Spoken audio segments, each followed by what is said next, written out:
Et oui, vous avez tout résumé, Idil, en direct du stade Pierre-Mauroy avec deux grandes figures du LOSC. Patrick Robert, qui est un historien qui écrit quasiment tous les livres sur le LOSC, et Grégory Vambé, ancien gardien de but du Lille Olympique Sporting Club de l'époque, par exemple, de Vaïd à Elodic. Grégory, c'est un grand match ce soir.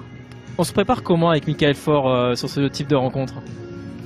Ouais, toujours de la même façon, hein, on est tranquille, c'est des équipes qu'on connaît de toute façon, parce que Lille on les suit depuis un moment. Paris c'est une équipe que forcément on connaît, puisque elle domine le championnat depuis un moment et qu'on a l'habitude de les voir en Coupe d'Europe. Maintenant on est un peu comme tous les gens ici, tout excités, quoi. On a hâte que ça débute, et on a surtout envie que les Lillois nous fassent vibrer, qu'on puisse commenter avec beaucoup d'allant ce match. Est-ce qu'il y a un Lille-Paris Saint-Germain qui vous vient à la tête tout de suite, historiquement? Alors un que j'ai joué, oui, où on avait gagné 1-0, c'était la dernière journée de championnat, c'était le dernier match de Vaïd Halilhodžić à la tête du LOSC. On avait du coup privé de Coupe d'Europe le PSG, je crois, à l'époque, mais c'était un grand match et c'est un grand souvenir pour moi. Ouais. Patrick, historiquement, les Lille PSG, c'est toujours des grandes affiches. Voilà, il y a déjà eu beaucoup de Lille PSG ici au stade Pierre-Mauroy. Historiquement, il se passe toujours quelque chose. Oui, c'est grandes affiches parce que Lille est un club qui renaît depuis une petite quinzaine d'années. Paris, ça a toujours été Paris, parce qu'on parle de grandes affiches au stade Pierre-Mauroy. Moi, je me souviens d'affiches énormes Lille PSG à Gré-Montpré, même dans les années 80, où on était réellement la bête noire du Paris Saint-Germain. Maintenant, économiquement parlant, les dimensions des deux clubs se sont inversées, mais ça reste une affiche. Et puis Paris-Lille, ça sera toujours une affiche. Ça remonte aux années 40 ou du temps du Racing Club de Paris. Paris et Lille, c'était les deux plus grands clubs de France, quoi, quasiment. Je vais poser la même question qu'à Grégory, mais est-ce qu'il y a un Lille PSG qui vous vient à la tête tout de suite, un match vraiment où il s'est passé plein de choses pendant une soirée? Oh ben moi j'en citerai deux, mais il y en a un qui remonte assez loin, qui remonte aux années 80, où on avait gagné 5-4 au Parc des Princes. Et bon, c'était quelque chose d'assez magique, quoi, hein. Et puis bon, il y a la finale malgré tout, hein. La finale, c'était Lille PSG. Et ça restera. J'espère qu'il y en a d'autres qui vont venir nous la faire oublier, mais je pense qu'on ne l'oubliera pas de sitôt. C'est vrai qu'en coupe, le dernier résultat en coupe, c'était cette Coupe de France où Lille a battu le Paris Saint-Germain avec ce but d'Obraniak. Un but comme ça, à 10 minutes de la fin, on s'enflamme forcément, Grégory. Hein.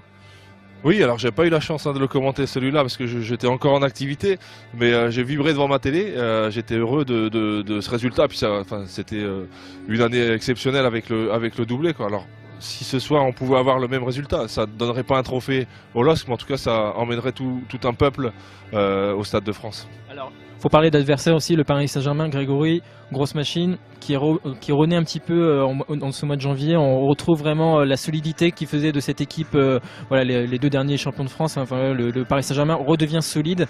Ça va être compliqué ce soir, vous y croyez quand même? Alors oui, on y croit, forcément, et là il va y avoir plus de 40 000 personnes dans le stade qui vont y croire, ça c'est sûr.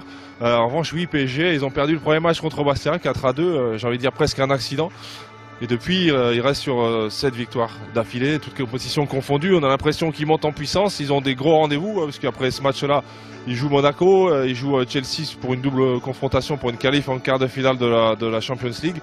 On sent aussi que des joueurs qui étaient en dedans en première partie de championnat, ils commencent à être un peu mieux. Je pense à Thiago Silva derrière, même Ibrahimovic qui va un peu mieux. On aurait aimé qu'il soit suspendu. Malheureusement, le carton jaune qu'il a reçu a été gelé, donc il est présent ce soir, même si c'est mieux de voir des stars dans les stades de foot. Donc oui, ça va être très très compliqué, mais je crois en effectif lillois, je crois en l'exploit lillois. Parfait comme consultant, Grégory Vambé, non? Absolument, bah oui, c'est pas un hasard s'il est là. Hein. Il a un vécu, et en plus il a un vécu dans le club, c'est un gros plus. Qu'est-ce que vous, au quotidien, qu'est-ce que vous faites au club du LOSC?